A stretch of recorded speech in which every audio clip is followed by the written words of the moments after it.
अभिलाषा जी, कितनी ग्राम पंचायत करके अभिलाषा जी अगली विधायक बन रहे हैं। नमस्कार साथियों, एसएस मीडिया 24 की टीम इस समय पहुंची है महाराजपुर विधानसभा। इसके पहले भी एसएस मीडिया 24 ने नगरपालिका के इस चुनाव में एग्जिट पोल सहित जो पार्षद के उम्मीदवार थे उनसे 1-to-1 किया था। उस समय भी एसएस मीडिया का सटीक एग्जिट पोल रहा था। लगभग 18 पार्षदों की सटीक विश्लेषण हमारे विशेषज्ञों द्वारा बताया गया था। आज फिर हम बुंदेलखंड संग्राम विधानसभा 2023 लेकर आए हैं। इसी साल विधानसभा 2023 का चुनाव होने जा रहा है। अलग अलग पार्टी से अलग अलग प्रत्याशी अपनी दावेदारी कर रहे हैं। कोई जमीनी हकीकत से दावेदारी कर रहा है, तो कोई भोपाल में रहकर टिकट की दावेदारी कर रहा है, तो कोई दिल्ली में रहकर टिकट की जुगाड़ लगा रहा है। अपना अपना क्रेज के हिसाब से अपनी अपनी तैयारी चल रही है। और महाराजपुर विधानसभा में लगभग 22 से 25 प्रत्याशी भारतीय जनता पार्टी से इस बार उभर कर आए हैं। हम पहले आपको परिचय करा देंगे। हमारे बगल में बैठे विशेषज्ञ आदरणीय सनातन रावत जी, हम उनका बहुत बहुत स्वागत करते हैं एसएस मीडिया 24 पर। वरिष्ठ पत्रकार समाज सेवी आदरणीय संतोष गंगेली जी, वरिष्ठ पत्रकार आदरणीय श्री जितेंद्र शर्मा जी, और आज के हमारे मुख्य अतिथि पूर्व नगर पालिका अध्यक्ष, वर्तमान पार्षद और भाजपा के विभिन्न पदों पर दायित्व निभा रही पूर्व नगर पालिका की अध्यक्ष ऐसी हमारी भाभी श्री अभिलाषा शेवहरे जी, सांसद प्रतिनिधि धीरेन्द्र शेवहरे जी। आज का एसएस मीडिया 24 का बुंदेलखंड संग्राम विधानसभा 2023 शुभारंभ होने जा रहा है। इसके बाद एक जनता की आवाज करके जगह जगह जाकर स्टॉल लगाया जाएगा, जिससे कि वहां जनता के भी कुछ जो उनके क्वेश्चन होंगे वह लिए जाएंगे। और आपको बता दें, आज जो भी हमारे विशेषज्ञ हैं और अन्य लोग जितने भी क्वेश्चन हमारे आज के मुख्य अतिथियों से पूछे जाएंगे वह भी जनता के क्वेश्चन हैं। उनके जवाब आज के हमारे मुख्य अतिथि अभिलाषा शेवहरे जी, मुख्य अतिथि धीरेन्द्र शेवहरे जी देंगे। आपको बताएंगे कि लगातार एसएस मीडिया 24 बुंदेलखंड संग्राम हर विधानसभा में धीरे धीरे लेकर जाएगा। हम आपको अब आदरणीय विशेषज्ञ सनातन रावत जी से अनुरोध करते हैं कि वो इस पहले एसएस मीडिया 24 के बारे में 2 मिनट बताएं, क्या इसकी विशेषताएं हैं और कैसे प्रोग्रेस कर रहा है। एसएस मीडिया का जो ये प्रयास है बहुत ही सार्थक प्रयास है, और इसमें हम जनता और जो प्रत्याशी हैं, जो हमारे भावी विधायक हैं, उनके बीच एक सेतु, एक पुल का काम कर रहे हैं। जनता क्या अपेक्षा रखती है अपने उस भावी विधायक से, और उस भावी विधायक का अपनी जनता के लिए क्या एक उसके दिमाग में एक दृष्टिकोण है, एक विजन है, क्या क्या विकास की गाथाएं वो लिख सकता है, और कौन से ऐसे अधूरे काम पड़े हैं वर्षों से जिनको वो पूरा कर सकता है विधायक बनने का। तो ये तमाम पूरी चर्चाएं परिचर्चाएं लेके हम यहाँ आएंगे, और इसमें कुछ अच्छे भी प्रश्न होंगे, कुछ तीखे प्रश्न भी होंगे। तो मेरा जो भी हमारे मुख्य अतिथि हैं उनसे ये आग्रह है कि यहाँ पे हम अपने अपने कर्तव्यों का निर्वहन कर रहे हैं। हमारा कर्तव्य सवाल पूछना है, आपका कर्तव्य जवाब देना है। इसको कृपया निजी तौर पर बिल्कुल न लें। हमारे जो दीदी हैं वो हमारी बड़ी बहन है, हमेशा सम्मानी है, बड़े भाई धीरेन्द्र शेवहरे जी हैं। ये हमारा जो भी यहाँ सवाल जवाब का सिलसिला है वो इस कार्यक्रम तक रहेगा। अब आगे इस कार्यक्रम के बारे में क्या सोचते हैं आदरणीय संतोष गंगेले जी। संतोष जी। दोस्तों नमस्कार। एसएस मीडिया 24 परिवार को मैं संतोष गंगेले कर्मियों की बहुत बहुत शुभकामना देता हूँ। चूँकि मीडिया ही प्रजातंत्र का चौथा स्तंभ माना जाता है और जनता की आवाज़ बन के मीडिया काम करती है।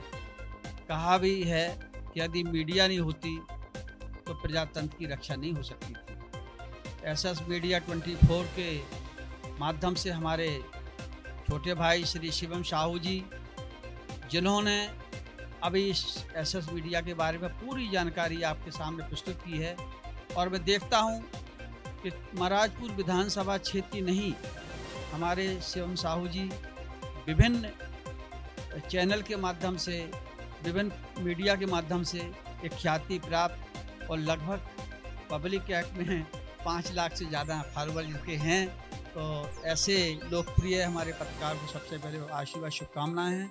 एसएस मीडिया परिवार के माध्यम से आज जो बुंदेलखंड राजनीतिक संग्राम का जो यहाँ पर आयोजन किया जा रहा है, इसके लिए हमारे बीच में बैठे हमारे छोटे भाई श्री सनातन जी, जितेंद्र शर्मा जी, हमारे धीरेन्द्र शेवहरे जी, और अभिलाषा सेवरे जी और जो यहाँ पर हमारे रेडियो सभी कवरेज कर रहे हैं, उनके लिए बधाई है।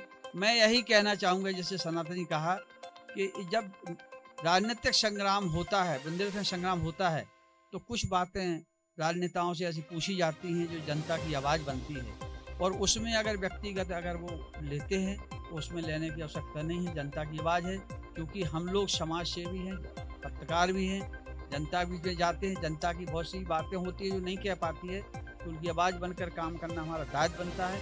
तो मैं चाहूँगा कि आज के इस कार्यक्रम में जो यहाँ पर बुंदेलखंड महाराजपुर विधानसभा क्षेत्र 48 पे संग्राम की स्थिति शुरुआत हो रही है, इसका शुभारंभ बहुत अच्छा हो और इसका परिणाम भी अच्छा हो, और ये आवाज़ एसएस मीडिया की समूचे महाराजपुर क्षेत्र में नहीं, बुंदेलखंड में एक आवाज़ बन के पहुँचे, और इस संग्राम को ज़्यादा से ज़्यादा दर्शकों को देखना चाहिए, शेयर करना चाहिए, कि जिससे कि आपको जनता की आवाज़ और आपको आने वाले समय मौका ही मिलेगा।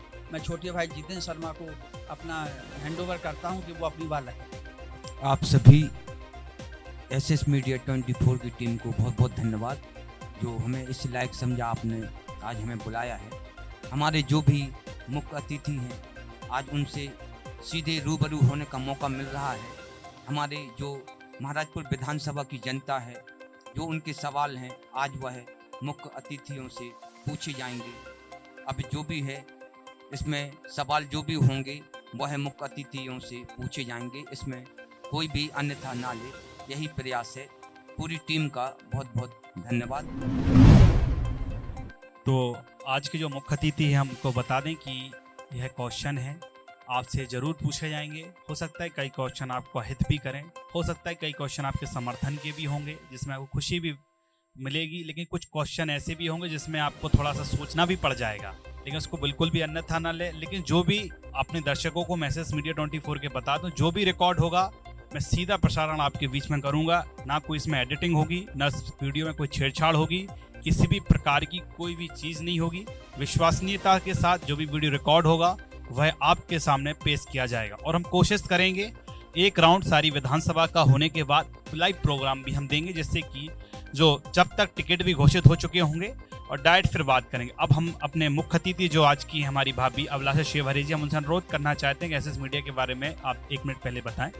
मैं अभिलाषा सेवरे एसएस मीडिया 24 की सभी टीम को बहुत बहुत बधाई और शुभकामनाएं देते हैं, क्योंकि आप सभी को मालूम है कि हमारी जो मीडिया रहती है वह हमारे समाज का आईना रहती है, और आईना के माध्यम से ही आप लोगों को सब जानकारी मिलती है। हम लोग बिल्कुल तैयार हैं, क्योंकि स्वच्छ मन से जो कार्य हमेशा किए हैं तो उसमें कोई घबराने की बात नहीं है। और जो हमारे भाई सनातन भाई, आदरणीय चाचा जी, हमारे जितेंद्र भैया जो हमसे क्वेश्चन करेंगे उसके जवाब देने के लिए हम तैयार हैं।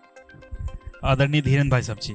पहले तो एसएस मीडिया के सभी दर्शकों को हमारा नमस्कार। चूँकि मेरा गला कुछ दिन से ख़राब है, इसके लिए मैं पूरे दर्शकों से क्षमा प्रार्थना मांगता हूँ। थोड़ी सी गलतियाँ क्षमा करना, अगर कोई आवाज़ में भाषा में रह जाए। दूसरी चीज़, जो एसएस मीडिया ने अल्प समय में इतना बड़ा नाम किया है पूरे क्षेत्र में, तो हम लोगों को भी गर्व का विषय होता है कि हमारे बीच का लड़का आज एक ऊंचाइयों पर पहुंच रहा है। निश्चित रूप से अभी उम्र कम है और भी आगे ऊंचाई पर पहुंचेगा, ऐसी हम लोग की शुभकामनाएं। हमारे सामने सनातन जी, संतोष चाचा जी, जितेंद्र भाई जी, नौगांव के मूर्धन्य लोग हैं ये, और निश्चित रूप से समाज का आईना है। मैं इनको अपनी नई शुरुआत के लिए शुभकामनाएं देता हूँ। विभिन्न प्रकार से ये लोग लाते हैं ऐसी चीज़ें जो समाज को एक दिशा देती हैं, समाज की बातें प्रस्तुत करती हैं। बस इतना ही निवेदन है, कोई क्वेश्चन पूछिए, जो सख्त मन से हमसे जवाब होगा वो हम लोग ईमानदारी से जवाब देंगे, इसमें कहीं कोई दिक्कत नहीं है। जो बनेगा आपको सही बताएंगे हम लोग। बस ये निवेदन है कि आगे भी जितने प्रत्याशी आए उनके साथ भी व्यवहार एक सा है। बस यही हमारा निवेदन है और कुछ नहीं। जी बिल्कुल, वैसे इसका विशेष ध्यान रखा जाएगा। आप हमारे एसएस मीडिया 24 से जुड़े रहें, आपको कहीं भी ऐसा महसूस नहीं होगा कि किसी जो भी प्रत्याशी आ रहे हैं या जो भी दावेदार हैं उनसे अलग क्वेश्चन और आपसे अलग, इसमें ऐसा कड़ी बिल्कुल नहीं आएगी। इसलिए इसका संरक्षण ही एसएस मीडिया के सनातन रावत जी हैं, इस पर वह पैनी नजर रखते हैं। जब प्रोग्राम चालू हो रहा था तो उन्होंने पहले कड़े शब्दों में कहा था किसी भी वीडियो में कोई छेड़खानी नहीं होगी, कोई भी क्वेश्चन क्रॉप नहीं किया जाएगा, तब इस प्रोग्राम को हम आगे बढ़ाएंगे। तो जब सभी ऐसा टीम की सहमति बनी, इसलिए प्रोग्राम को आगे बढ़ाया है। अब हम आज का जो प्रोग्राम है बुंदेलखंड संग्राम विधानसभा 2023 शुरू करते हैं। हमारा पहला क्वेश्चन रहेगा पूर्व नगर पालिका अध्यक्ष अभिलाषा शिवहरे जी से कि लगभग भारतीय जनता पार्टी के 22 प्रत्याशियों की लंबी सूची है, इसमें अभिलाषा जी आप अपना कौन सा स्थान समझती हैं, कौन से स्थान पे हैं आप? देखिए, स्थान समझना या न समझना कोई बात नहीं है, क्योंकि पार्टी का फोरम जो रहता है, हमारे जो वरिष्ठ नेतृत्व तय करता है, वही हम लोग आगे बढ़कर कार्य करते हैं। क्योंकि कोई अभिलाषा शिवहरे कोई अपने क्षेत्र के लिए कोई नया चेहरा नहीं है, और हमेशा से अपने नगर के लिए, अपने क्षेत्र के लिए हम हमेशा आए हैं और हमेशा ही रहेंगे। इसलिए इसमें स्थान समझना ये तो हमारा वरिष्ठ नेतृत्व ही तय करता है कि अभिलाषा शिवहरे का स्थान कहाँ रहेगा।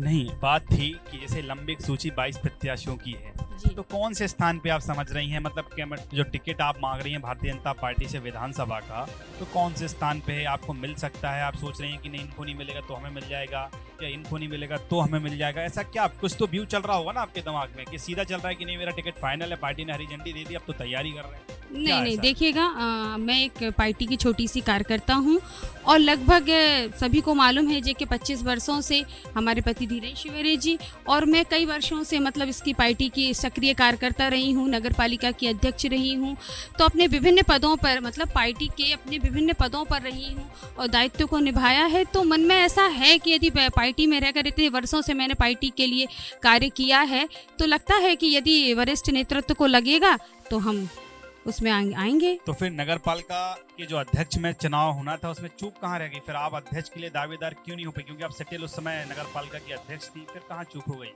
देखिएगा, आप लोगों को मालूम है कि पार्षदी का चुनाव मैंने लड़ा और बड़े से बड़े धुरंधर उसमें धराशायी हुए, सबको मालूम, कोई बताने की ज़रूरत नहीं है। लेकिन मैंने पार्षदी का चुनाव लड़ा और जीती भी। निश्चित आप सही कह रहे हैं कि अध्यक्षी का चुनाव, और उसमें ऐसा नहीं, मैंने अपनी दावेदारी भी करी थी, लेकिन चूंकि मेरे पार्टी का निर्देश था, हमारी भारतीय जनता पार्टी के वरिष्ठ नेतृत्व का निर्देश था कि अनारक्षित सीट, इसलिए हमने सोचा कि पार्टी का निर्देश सर्वोपरि है, इसलिए मैंने अपनी दावेदारी पीछे लेकर अपने वोट से अपने ही अध्यक्ष को जिताया, और आज हम वर्तमान में भारतीय जनता पार्टी के अध्यक्ष हमारे नगर पालिका में हैं। पार्टी ने आपको नगर पालिका उपाध्यक्ष का दावेदार बनाया, आपकी ही पार्षदों ने आपके ही साथ वितर्कघात कर दिया, अब फिर ऐसे में विधानसभा का आप चुनाव कैसे लड़ पाएंगे? देखिएगा, वो उपाध्यक्ष का एक कहते हैं ना कि उस समय का जो तत्व डायरेक्ट जो उस समय जो हुआ हैगा 2 सेकंड के अंदर, तो उसके लिए नहीं कहेंगे कि हारी। मुझे नहीं लगता कि मैं उपाध्यक्ष का चुनाव हारी हूँ, क्योंकि मेरे मन में था और मैंने उसमें लड़ा, और जिस देना या देना वो उनके पार्षदों की मर्जी है, उनका जैसा उन्होंने निर्णय लिया सो दिया। हमने दूसरा इसमें एक विषय और था उपाध्यक्ष में। उपाध्यक्ष के लिए पार्टी ने हम लोगों को कहा कि लड़ना है, कोई हम लोगों की इच्छा नहीं थी, और जो हमारे साथ पार्षद थे उन्होंने कहा कि आप लड़िए, क्योंकि अध्यक्ष बन चुके थे, हमको इच्छा नहीं थी। इसमें समीकरण ये बन रहे थे, जो 2 प्रत्याशी और लड़ रहे थे, कांग्रेस के और निर्दलीय, हम और हमारे साथ का जो वोट था वो हम अगर कांग्रेस को या निर्दलीय को देते तो उपाध्यक्ष हम निर्विरोध बनते। इसमें कहीं कोई दो राय नहीं, आप आंतरिक बात आप लोग सब गाँव के लोग हैं, पता कर सकते। लेकिन हम लोगों ने उपाध्यक्ष पद पर तहजीब ना देते हुए अपना वोट भाजपा को दिया। इसका हमको खामियाजा भी कहें या हमारी आत्मसंतुष्टि भी कहें कि हमने अपना अध्यक्ष बनाया। हो सकता हमने वोट अनूप तिवारी को नहीं दिया, लेकिन हमने अपना वोट भाजपा को दिया। नहीं धीरेन्द्र जी, एक प्रकार से मैं मानूंगा कि ठीक ही रहा। बिल्कुल, अभिलाषा जी नगरपालिका अध्यक्ष थे, आज विधायक के लिए दावेदार हैं। उपाध्यक्ष का लेके तो ये डिमोशन होता नहीं, पार्टी डिमोशन होता। बिल्कुल, अब हमारी बात वो ठीक नहीं, वो ठीक हुआ है, ऊपर वाला सोचता है, लेकिन इसमें भी पार्टी का जो आदेश था वो हमने माना। पार्टी अगर हम लोगों से कह देगी कि जमीन में झाड़ू लगाना है, तो हम लोग भाजपा के कार्यकर्ता के नाते झाड़ू भी लगाएंगे। भाई से इसमें एक आपकी सोशल मीडिया पे एक पोस्ट भी वायरल हो रही थी, उस समय क्या था उस पे सीधा आरोप लग रहा था, पार्टी के अध्यक्ष भी लग रहा था। जी, उस समय तत्कालीन ऐसा माहौल बना और हमको लगा, हो सकता है कितना सही हो उस समय, अब कितना गलत हो, लेकिन ऐसा लगता था हमको कि शायद हमको वोट नहीं मिला। मतलब इस समय माना जाए कि अब पार्टी से आपका सब कुछ अच्छा चल रहा है, आपको टिकट मिलेगा तो पूरी पार्टी आपके साथ लगेगी और आपको विधानसभा इस बार पहुंचाएगी। देखिए, सब कुछ उस समय भी अच्छा चल रहा था। अगर पार्टी से कोई हमारा दुर्भाव होता, पार्टी से कोई विद्रोह होता, तो आपको ही पता थे हमारे साथ और हमारे साथ के पार्षद, आप लोग सब नगर के हैं, पता थे कितने थे। और अगर वो वोट 2 वोटों का अंतर है अध्यक्ष और उसमें हारने में, अगर वो 2 वोट हमारे किसी भी तरफ हो जाते तो वहाँ 6 होता या 8 होता, लेकिन नहीं, कहीं ना कहीं हमारी अंतरात्मा थी कि हमको भाजपा को वोट देना है। हम फिर आपसे बता रहे हैं, हमने वोट किसी व्यक्ति को नहीं दिया, हमने वोट भाजपा को दिया। चलिए भाई साहब, अब अगला क्वेश्चन अध्यक्ष जी, पूर्व नगर पालिका अध्यक्ष जी से सनातन भाई साहब जी आपका। धन्यवाद शिवम। अभिलाषा जी, मैं आपसे एक प्रश्न जानना चाहता हूँ। चूंकि विधायक के लिए एक पूरा बड़ा क्षेत्र होता है जिसमें नौगांव भी आता है, हरपालपुर भी आता है, महाराजपुर है, गढ़ी मलहरा है, मोटे मोटे ये 3-4 बड़े केंद्र हैं। क्या आपके पास एक ऐसा सुनहरा अवसर नहीं था कि आप नौगांव नगर को एक मॉडल शहर के रूप में बनाती और वो जो मॉडल नौगांव नगर पालिका का था उसको लेके आप हरपालपुर, महाराजपुर और गढ़ी मलहरा में आज दिखा सकती थीं कि देखिए मुझे नौगांव में अवसर मिला था, मैंने नौगांव को एक मॉडल शहर के रूप में बनाया। तो निश्चित रूप से हरपालपुर, महाराजपुर और गढ़ी मलहरा की जनता के बीच और आज उपस्थित प्रत्याशियों में आपकी दावेदारिता सबसे अधिक प्रभावी होगी। बिल्कुल सही कहा आपने सनातन भैया। और इस चीज़ के लिए मैं कहूँगी कि मुझे नहीं लगता कि मैं किसी चीज़ में पीछे रही हूँ। बचपन से लेकर नौगांव, मतलब हरपालपुर नौगांव में, मतलब बचपन से लेकर मैं रही हूँ। मुझे मालूम है कि यहाँ की क्या समस्या थी। आपको मालूम है कि पेयजल की कितनी भीषण समस्या थी नगर में। आप भी यहीं पर रहे, मैं भी यहाँ पर रही हूँ। हम लोगों ने खुद मातृशक्ति को हमने 2-2, 3-3 बजे उठकर पानी भरते हुए देखा हैगा कि कैसे पानी भरती थी, कैसे 17 नंबर वार्ड में हमसे सब कोई कहते थे कि दीदी वहाँ तो हमको कहीं बाहर जाते हैं हम तो लगता है कि शादी से लौट के कैसे हम अपने कपड़े धोएंगे, क्योंकि पानी कितनी विकट समस्या थी।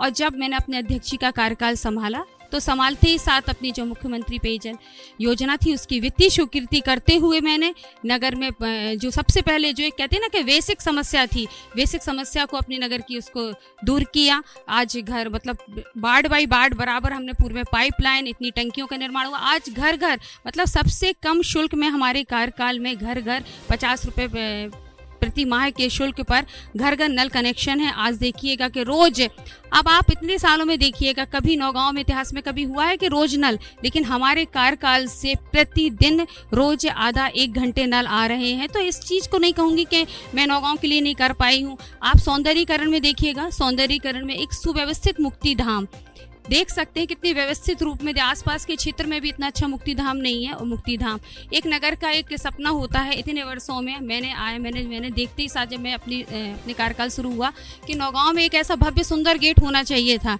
कि जो लगे कि हाँ नौगांव छावनी में प्रवेश हुआ। वो भी इस समय हैगा। फुटपाथों के लिए भी हमारे DPR तैयार हो चुका था। और उसके बाद पार्क, जो एक नगर की एक सौंदर्यता रहती है पार्कों के लिए देखा जाए कि कुछ पार्कों का नवीन निर्माण हुआ है, उन्नयन हुआ है। स्टेडियम क्षेत्र का एक इतना बड़ा स्टेडियम है हमारा नगर नौगांव, उसके लिए भी पूरे में फेंसिंग करवाई गई, दर्शक दीर्घा का निर्माण करवाया गया आदरणीय विधायक जी के उससे और सांसद जी के उससे, और अपने क्षेत्रीय विधायक ने भी उसमें दर्शक दीर्घा का करवाया। तो ऐसे अनेक ऐसे कार्य, टेंचिंग ग्राउंड सफाई को लेकर, अटल सभागार का देखिए निर्माण हुआ, कम्युनिटी हॉल का निर्माण हुआ है हमारे कार्यकाल में। और ऐसी बहुत सारी सौगातें हैं। बिल्कुल स्वच्छता में, मतलब मैं कहूँगी कि नगर को प्रथम बार आदरणीय मुख्यमंत्री के द्वारा नगर को हमको सम्मानित किया गया था। स्वच्छता के लिए नगर नौगांव का गौरव बढ़ाया था।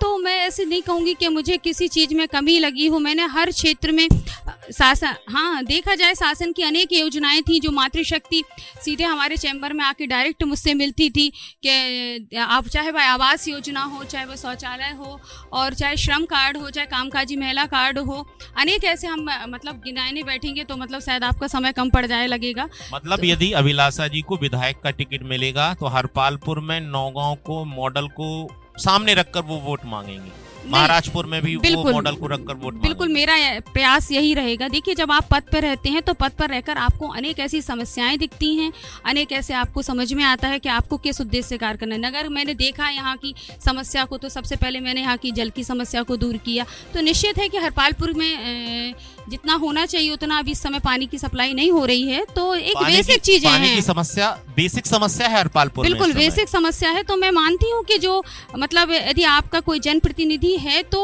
जनता क्या चाहती है, कहते हैं जो बेसिक चीज़ें हैं वो तो होना ही चाहिए ना। तो निश्चित बेसिक समस्याएं जो पानी की है वो दूर करेंगे, और भी फिर जब पद पे रहेंगे तो और समस्याएं दिखेंगी तो निश्चित उसका करेंगे। मतलब जनता ये मान के चले कि यदि पानी के कारण, क्राइसिस के कारण टैंकर चलाए थे और अंजुल सक्सेना जी दूसरी बार अध्यक्ष बने थे, जी तो इस नल जल योजना को क्रियान्वित करके अभिलाषा जी अगली विधायक बन जाएंगी। हाँ नहीं, ये तो नहीं कहेंगे कि इस तरीके से के क्रियान्वित करके, लेकिन हाँ अब जैसे जिस समय हमको जो दायित्व मिला है और जिस समय हम अब देखा जाए तो पेयजल योजना को एक नगर नौगांव को अकेली नहीं मिली थी, वो तो अपने देखा जाए कुछ चुनित शहर को, लेकिन हम जब उधर पे आए अपने पद पर, हमने उसकी वित्तीय स्वीकृति कराकर उसको इम्प्लीमेंट करना, मतलब धरातल पे कार्य करना एक अलग बात रहता। बार बार गए, देखा कि कहाँ कैसी समस्या है और उनको किया है। फिर अपने हिसाब से मैंने मतलब मुझे संतुष्टि है कि मैंने नगर नौगांव के लिए अपने हिसाब से बहुत कुछ किया है। बहुत सी चीज़ें छूट भी जाती हैं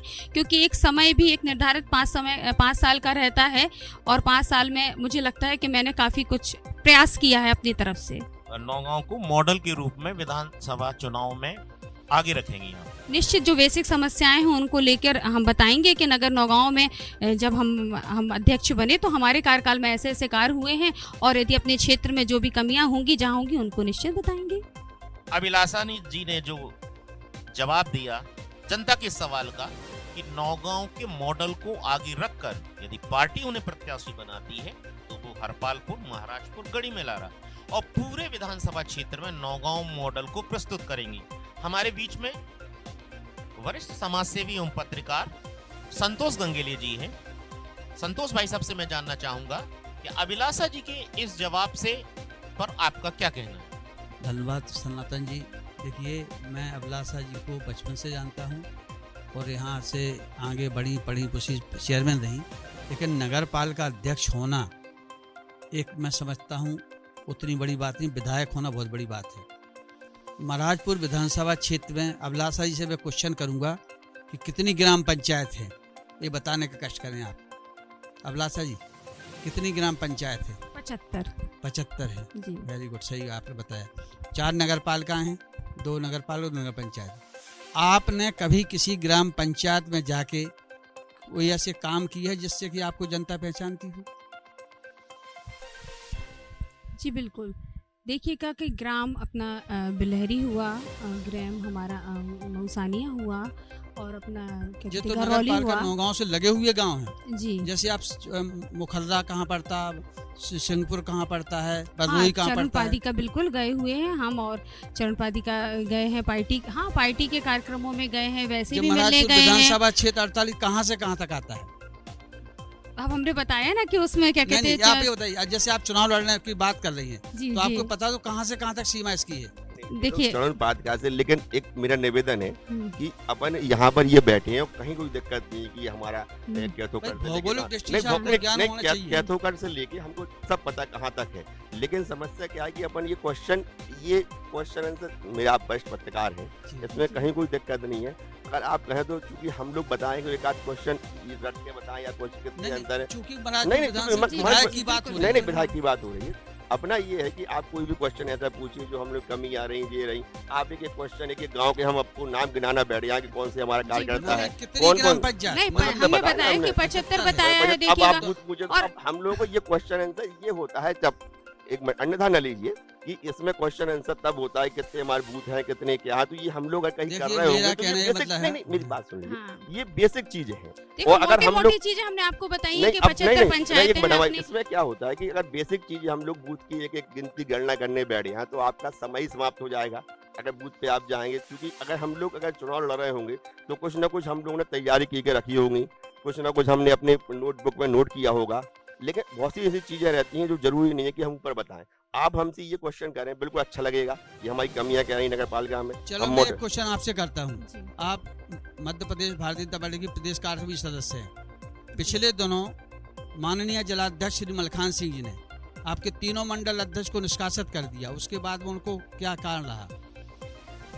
देखिएगा, ये पार्टी का निर्णय रहता है। देखिएगा मतलब निष्कासित किया है जी है, लेकिन जब उनने क्या सोचा कि उनने क्या बोला, जो पार्टी के वैसे एक परिवार का मैटर था। आपकी क्या प्रतिक्रिया है निष्कासन पर? नहीं देखिए, निष्कासित में क्या प्रतिक्रिया है जी, निष्कासित में कि यदि उनने पार्टी के लिए उनने सोचा है, कुछ बोला है, तो फिर उन्होंने अपने हिसाब से बोला होगा। और ये सार्वजनिक रूप से नहीं रखना चाहिए, हो उससे सकता तो नहीं है है वो कल के कि हम दिन पार्टी कांग्रेस फोरम में मान रखेंगे। परिवार का नहीं, मैटर जैसे था, उन्होंने इसलिए निष्कासित उन्होंने हो गया। निष्कासित किया। मैं- देखिए, जो एक परिवार का मैटर है, एक परिवार का मैटर है, और उनने एक परिवार के जैसे परिवार के बीच की बात उनने बाहर करी, तो उनका शायद अध्यक्ष जी का ऐसा मानना था कि जो परिवार का मैटर है तो वो परिवार में बैठकर आपको सॉल्व करना चाहिए था, ना कि उसको मतलब सामने जगह जाहिर मीडिया करना में। चाहिए था। लेकिन बस। ये हम यहाँ जवाब, अभिलाषा जी मैं भी पार्टी का कार्यकर्ता हूँ, और ये नहीं अभिलाषा जी को भी यहाँ ये बातें नहीं रखना चाहिए, और इस बातों को पार्टी फोरम पे ही रखना चाहिए, और जो भी बात है पार्टी लोग हम लोग अपनी पार्टी फोरम पर रखते हैं, ना कि सार्वजनिक रूप से। चाचा ठीक जी, है, चाचा जी क्या है कि अपना जो कार्यक्रम चल रहा है,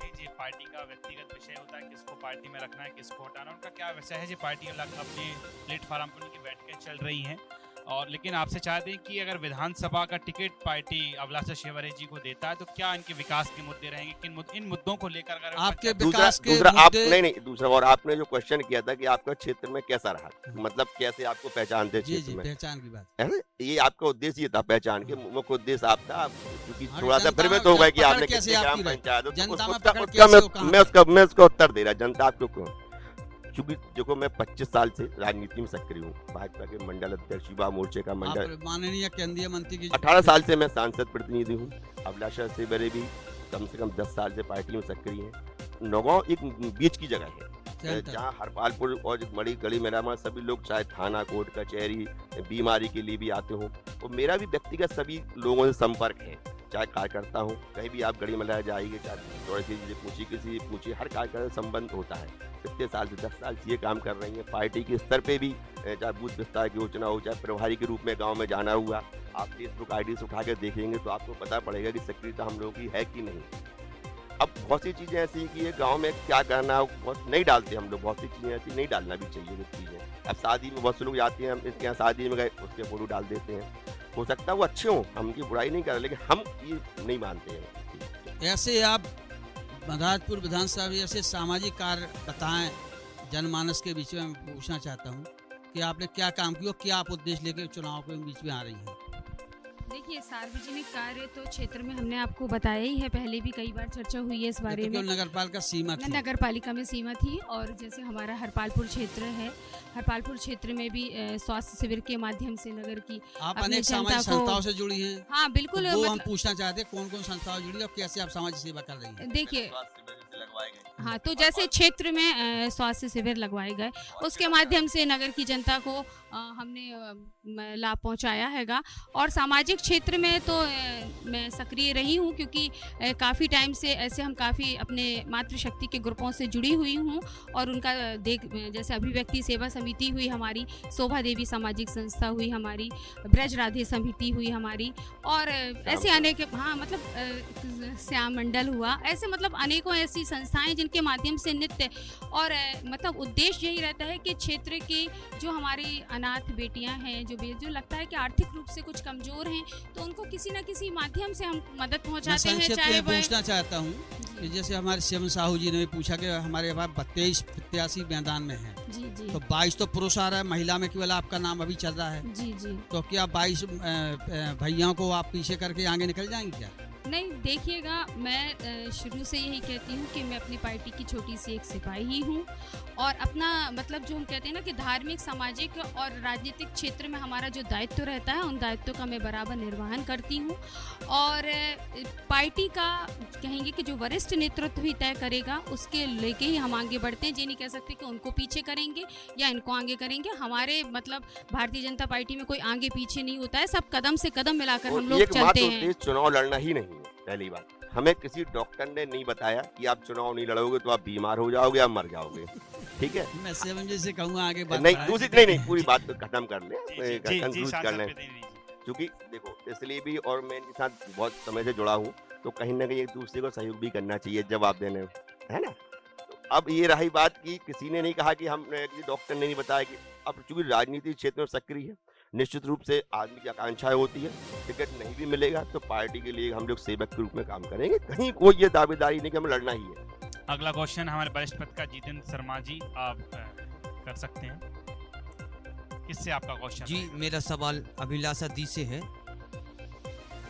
अभिलाषा जी, अगर भाजपा आपको प्रत्याशी बनाती है तो मानवेंद्र सिंह, हरगोविंद गुप्ता, मानिक चौरसिया, ब्रजेंद्र गौतम, अन्य लोगों को आप कैसे उनकी नाराजगी को दूर करेंगे? देखिए, अभी हमने इसका जवाब दिया है कि हमको किसी से मतलब और प्रत्याशी से मतलब नहीं है। देखिए, ये लोकतंत्र है, सबको चुनाव लड़ने का और अधिकार है, सबको आगे आने का अधिकार है, लेकिन कहेंगे कि उनसे क्या नाराज़गी और क्या, ऐसा कोई हमारा उद्देश्य नहीं। हमारा उद्देश्य है कि हमको आगे, हाँ, और जो लोग हैं वो क्यों नहीं पार्टी का काम करेंगे, और वो लोग भी कहते हैं और जैसे हम भी कहते हैं कि जो हमें जिम्मेदारी मिलेगी वो हम जिम्मेदारी का निर्वहन करेंगे, और जो हमारे सब कदम से कदम मिलाकर, चाहे वह हमारे आदरणीय चाचा जी राकेश पाठक जी, हम लोग सबको कदम से कदम मिलाकर भारतीय जनता पार्टी के लिए कार्य करेंगे। जैसे वरिष्ठ पत्रकार ने पूछा था कि ऐसे भाजपा से हरगोविंद गुप्ता हैं, ब्रजेंद्र गौतम हैं, पुष्पेंद्र गौतम हैं, मानिक चौरसिया हैं और अन्य लोग भी हैं, मानवेंद्र सिंह जी पूर्व विधायक हैं, पूर्व विधायक पुष्पेनाथ मणिकांत चौरसिया जी हैं। मणिकांत, कई ऐसी लंबी एक लिस्ट है 22 से 23 लोगों की। उद्देश्य है जैसे आपको पार्टी ने प्रत्याशी घोषित कर दिया तो इन लोगों की नाराजगी तो रहेगी ना, इस नाराजगी को कैसे दूर करोगी आप, कैसे मैनेज करोगी? संगठन मैनेज करेगा कि आप मैनेज करेंगी? क्या पूर्व विधायक जैसा, एक पूरा क्वेश्चन हो जाने दीजिए, जैसे पूर्व विधायक जैसा हाल तो नहीं होगा कि पार्टी की कुछ लोग लग के उनको हरवा देंगे? इससे पूर्व अध्यक्ष जी आपसे क्वेश्चन है, प्रत्याशी आप हैं मैदान में। नहीं, बिल्कुल बिल्कुल, और मैं बिल्कुल मैदान में प्रत्याशी हूँ। मैंने कहा है कि चाहे वो आपने इतने सारे प्रत्याशियों के नाम गिनाए हैं, नहीं, आपकी पार्टी की प्रत्याशी है, हम लोगों ने नहीं गिनाए हैं। जनमानस के विषय है तो वो हमारा एक परिवार है, कहेंगे कि वो हमारा एक परिवार है। जितने भी हमारे प्रत्याशी हैं वो हमारा एक परिवार है, और एक परिवार में जिस तरह से सभी लोग कार्य करते हैं उसी तरह जिसको भी टिकट मिलेगा, चाहे हमको मिले या चाहे, मैंने कहा ना कि मेरा उद्देश्य ऐसा नहीं है कि नहीं हम बिल्कुल बैठे ही हैं बिल्कुल चुनाव लड़ने के लिए। हमारा उद्देश्य है कि हमारा परिवार साथ में रहेगा, चाहे उसमें कोई भी प्रत्याशी हो। हम लोग कदम से कदम मिलाकर, हम लोगों का संगठन से और हम लोगों का यही मतलब प्रण है कि हमारा चिन्ह कमल का फूल है,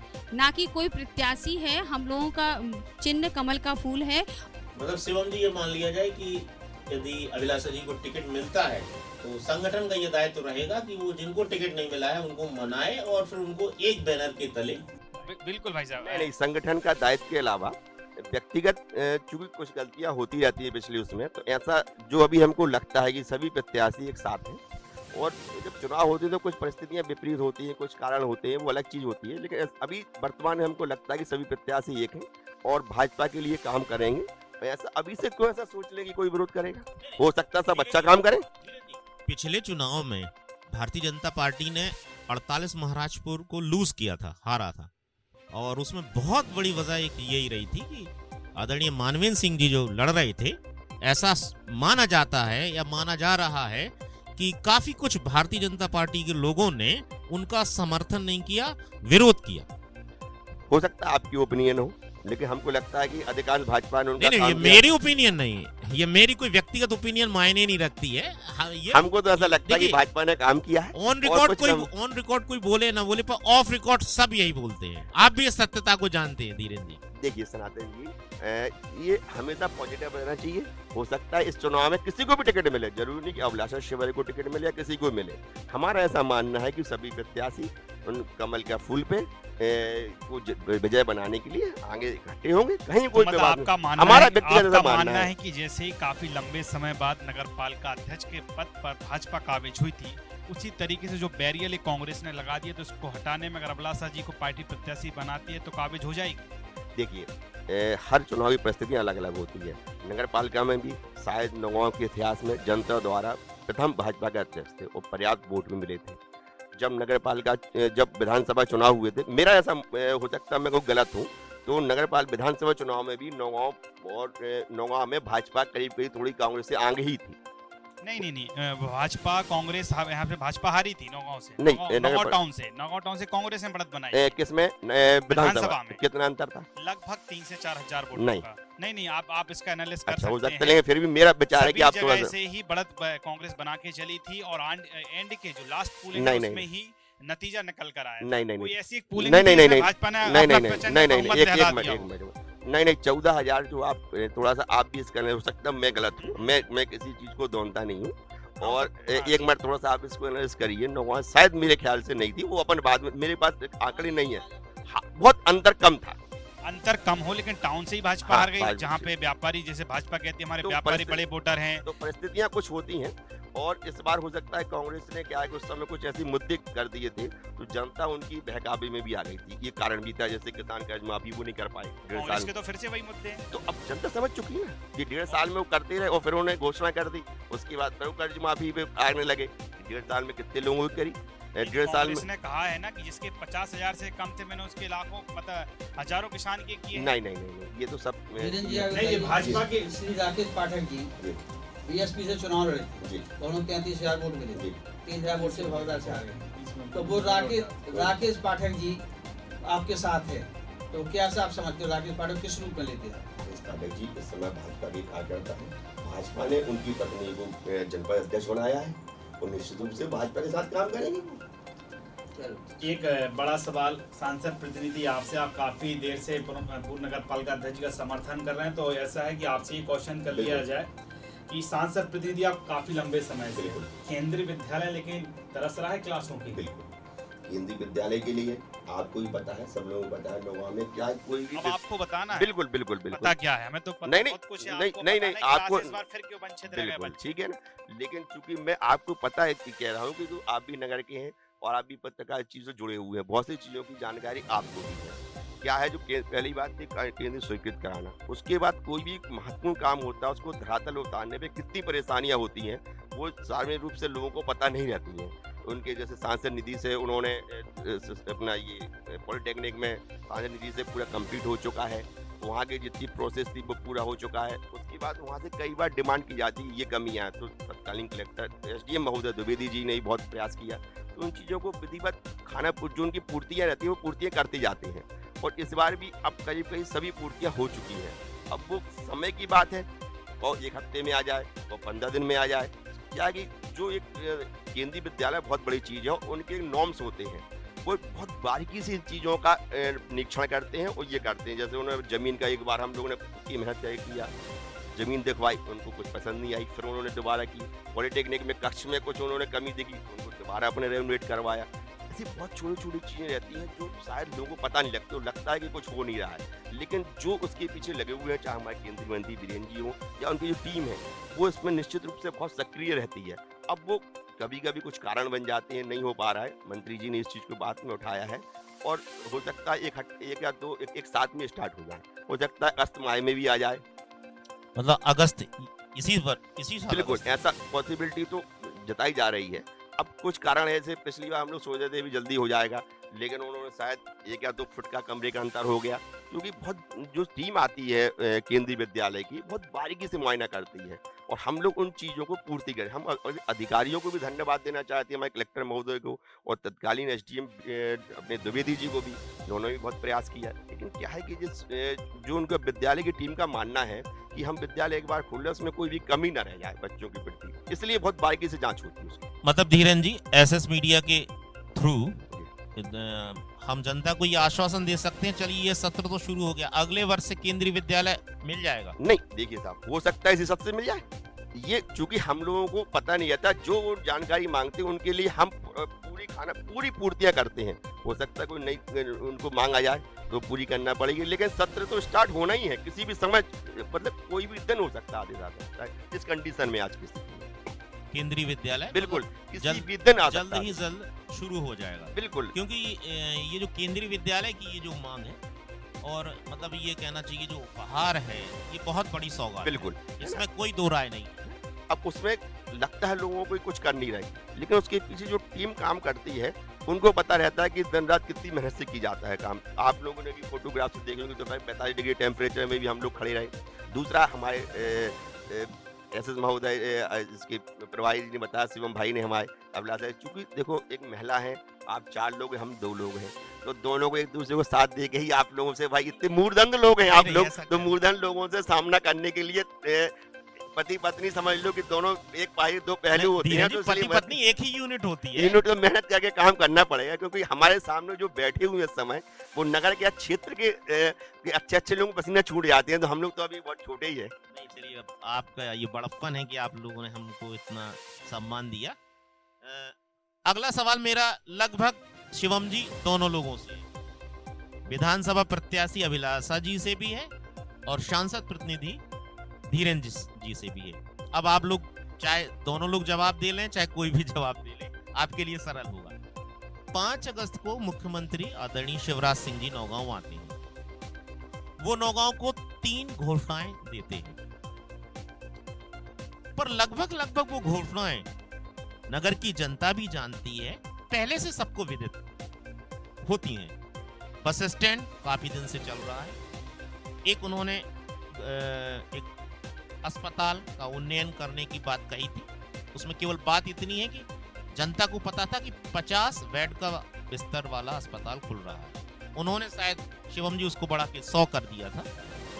और एक गार्डन लाडली बहना के नाम से, वो भी हम सब लोगों को पता था। जहां तक मुझे जानकारी है कि क्लब जो है वहां वो गार्डन बन रहा है। नई सौगात मुख्यमंत्री जी ने क्या दी जनता को? आपको नहीं लगता कि वही चीजें थी, बस उसको एक नया मंच देके उसको नई देखिए घोषणा सनातन जी, कर दी? मुख्यमंत्री जी द्वारा नौगांव क्षेत्र में जितनी भी सौगातें अभी नहीं, हमेशा चाहे इंजीनियरिंग कॉलेज हो, चाहे विद्यालयों का उन्नयन हो, चाहे मुख्यमंत्री पेयजल योजना हो, इतनी बेहद सौगातें दी हैं। कहीं ना कहीं अब जो आप इसका बस स्टैंड की बात कर रहे हैं, वो प्रोसेस में था, ना कि उसको फाइनल कर गया था। जब शिवराज जी आए, जब मांग रही गई यहाँ के लोगों द्वारा, तब वो जगह चिन्हित थी, लेकिन वो फाइनल नहीं था, पैसा उसी समय आया। जो इसका हॉस्पिटल की आप बेड की बात करें, 50 से 100 करवाया, वो भी ऑन प्रोसेस था। कहीं ना कहीं भाजपा की देन रही है।